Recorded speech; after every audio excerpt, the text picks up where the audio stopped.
cuivre rutilant, béret vissé sur le crâne, quand Toulouse accueille le monde du rugby, c'est forcément en fanfare. Tout le monde vous le dira, entre la ville rose et le ballon ovale, c'est une vraie histoire d'amour. Une romance qui remonte si loin que seuls quelques passionnés savent encore comment elle a réellement commencé. Pour comprendre, il nous invite à remonter nos montres jusqu'en 1907.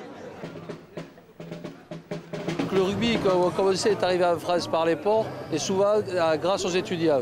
Et à Toulouse, il y avait deux clubs étudiants, c'était les vétos, les vétérinaires, et le SOET, c'était la Société olympique des étudiants toulousains. Et donc ils jouaient ensemble, enfin ils jouaient contre souvent, notamment ici, après les filtres.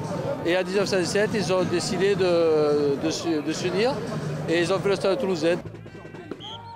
Stade toulousain année 0, c'était il y a un siècle. Le jeu en est alors à ses premiers balbutiements. Les joutes d'antan n'ont rien à voir avec les stratégies élaborées et la technique d'aujourd'hui.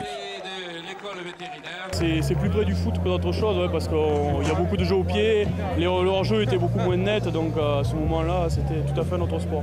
Les gens se connaissaient de droite et de gauche, les entraîneurs aussi, et les règles étaient élaborées avec les entraîneurs et l'arbitre avant le match.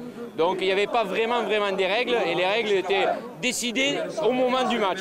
Autour du terrain, notables et ouvriers se mélangent. Engagement, solidarité, convivialité, le rugby fédère déjà grâce aux valeurs qu'il incarne et qui tendraient à disparaître.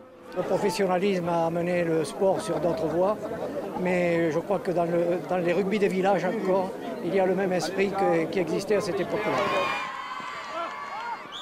Coup de sifflet final sur une tradition étonnante que le sport moderne a oubliée. En 1907, c'est l'arbitre, garant du jeu, qui est porté en triomphe.